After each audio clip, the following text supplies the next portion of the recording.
Bonjour à tous, je suis Emmanuel Malherbe, directeur de la recherche chez Artefact, et j'ai la chance d'animer ces Data Coffee de la plateforme Media The Bridge. Le principe est simple.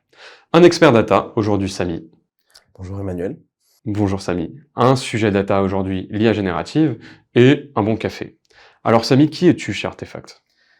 Donc chez Artefact, je suis data engineer depuis environ 1 an et ma spécialité, c'est l'IA générative.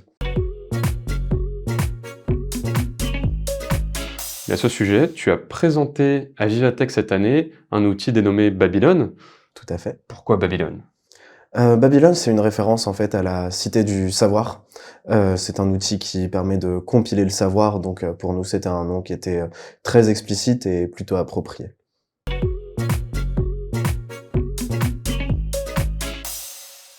Et qu'est-ce qu'il fait exactement cet outil? Donc en fait, Babylon, ce qu'il fait, c'est il prend des données qui sont déjà existantes, donc en l'occurrence un site web ou un fichier PDF. Il va ensuite compiler tout le texte qu'il y a à l'intérieur, le résumer, le contextualiser, donner tout ça à une IA générative, en l'occurrence GPT-4. Et à partir de tout ce texte qui est donné à l'IA générative, ce qui va se passer, c'est que quand un utilisateur va poser une question, l'IA va piocher dans ce qu'elle connaît, donc dans ce qu'elle a appris du site web, par exemple, et va pouvoir répondre de manière contextualisée et très précise aux questions posées par un utilisateur. C'est très clair. Sans plus attendre, je propose qu'on regarde la démo. Très bien, donc voici Babylone, ça se présente ainsi. On commence par choisir le type d'information qu'on veut donner à notre IA. Donc en l'occurrence, on va partir sur un site web entier. Une fois qu'on a choisi le type de source, on entre l'adresse de notre site web, on va rester sur artefact.com. C'est un excellent site. Tout à fait. Donc on collecte la donnée. Donc là, ça s'est fait en quelques secondes parce qu'on peut voir le système de mise en cache, comme à Vivatech, pardon. On avait beaucoup de passages sur notre stand. L'un des gros objectifs de cette démonstration était que ça prenne un minimum de temps pour pouvoir récupérer, collecter la donnée, la traiter, etc.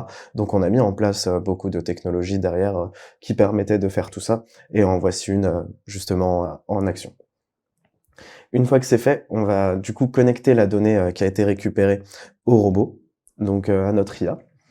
Donc là aussi, ça prend quelques secondes. Ce qui se passe en fait lors de cette étape, c'est que toute la donnée qui a été récupérée, on l'a convertie dans un format qui peut être compris par GPT. Donc c'est une transformation vectorielle, comme on appelle, et on stocke tout ça dans une base de données dans laquelle GPT va pouvoir piocher à chaque fois qu'on pose une question. En fait, le processus est en plusieurs étapes. D'abord, on pose la question à GPT. GPT va essayer de comprendre, entre guillemets, la question, et pour ça, il va transformer notre question en une représentation mathématique. À partir de cette représentation mathématique, on va aller comparer à notre base de données et récupérer en fait les documents qui sont le plus susceptibles de répondre à la question. Une fois qu'on a récupéré ces documents, on les donne à notre IA avec la question qui a été posée par l'utilisateur, et ça va permettre en fait de contextualiser la réponse apportée par l'IA. Très clair, donc il y a une étape d'indexation de tous ces documents par GPT-4. Tout à fait. Donc on peut le voir en action. Donc je vais poser comme question à mon IA pour montrer un peu ses capacités, what is Artefact? C'est une question importante. très importante, mais très standard, et elle va nous permettre en fait de assez rapidement déterminer si le processus a fonctionné ou pas. Pourquoi? Parce qu'un artefact en anglais, c'est comme un artefact en français, c'est un objet archéologique.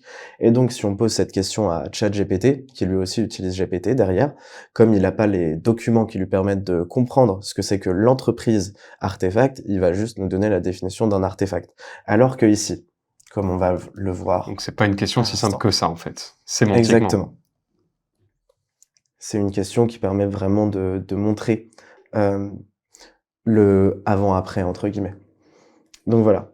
On peut voir ici qu'il nous répond que Artefact, c'est une data-driven marketing agency spécialisée dans le consulting, le digital marketing et le commerce digital. Et comme je le disais, c'est là en fait où on voit que la contextualisation a permis à GPT d'avoir des informations qu'il ne connaissait pas avant, en fait. Et c'est pour ça que c'est une question très intéressante à poser, bien qu'elle soit très basique, pour montrer le avant-après, entre guillemets. Donc ça marche très très bien. Voilà. Ensuite, après la réponse, on peut voir que Babylone nous donne aussi les sources. Donc en fait, ce sont toutes les pages, tous les morceaux de données qui ont été utilisés pour répondre à la question. C'est très important d'avoir les sources car ça nous permet de montrer et de les utiliser en fait pour les mettre dans un autre robot et s'assurer que, entre guillemets, on n'a pas des fake news qui sont générés.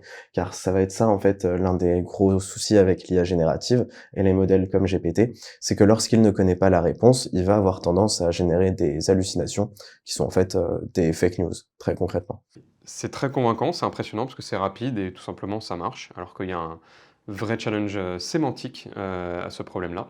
Merci à tous pour votre attention et je vous donne rendez-vous pour le prochain épisode sur la plateforme Media The Bridge sur le thème de l'IA générative.